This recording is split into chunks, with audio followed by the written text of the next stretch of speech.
How's it going, everybody? My name's Tyler Adsit.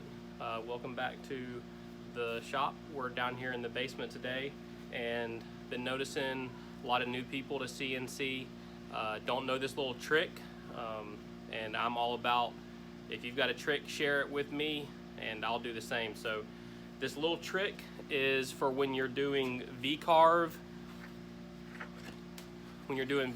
plaques like this.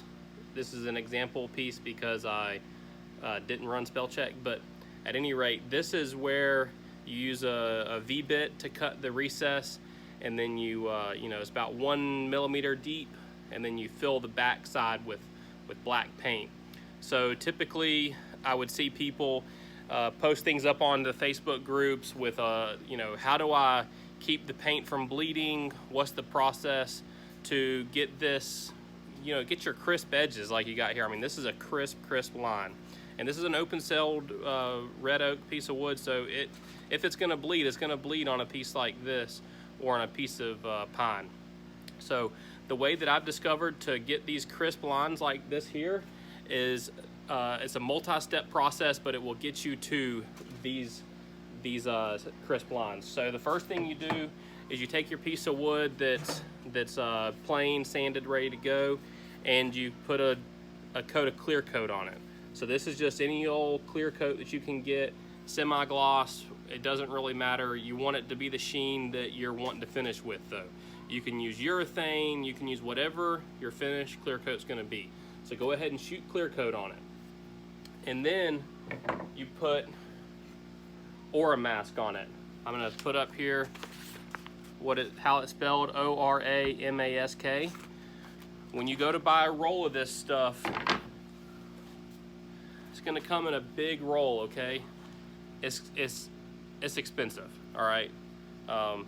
There's no two ways about that, but sometimes the best things cost money unless your dad buys them and then they're free. So yeah, Dad bought this and I'm able to use it. So anyway, Aura Mask after the clear coat. Run the job. Clear coat again. Then after that clear coat dries, another clear coat. And then hit it with the black. And then you'll peel the Aura Mask off, and then you'll have very limited sanding. There's gonna be some areas where the burr pulls up, and we'll show that in a minute. But yeah, very little work required after the black paint. So with that, we're gonna run the job real quick. Don't really need to show you the job we're running. We'll see it when we get done. So be back in a few minutes. So this is what it looks like right after the carve. You'll see that there are some little fuzzy bits where the Aura Mask is peeled up.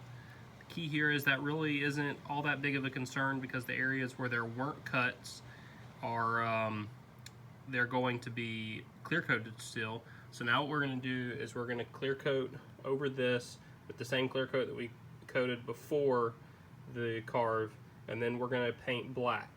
So with that, let's get it cleared, painted, and then we'll check back in with the initial peel and see how that turned out. So this is the finished product after just a little bit of light sanding and 2 coats of clear. The key here is you see these areas like this, you know, the Aura Mask might not hold on to that once you get done cutting, but it takes a little bit of light sanding to clean that up. The biggest thing here is to notice that I didn't have to sand all this area so heavily, and there is no bleeding. Every line very crisp, and the very detail-oriented viewer would notice that this has 3 E's here, and that is why I still have this piece and have made a second one of this. So with that, thanks for watching. Hope you learned something that you didn't already know, and see you in the next one.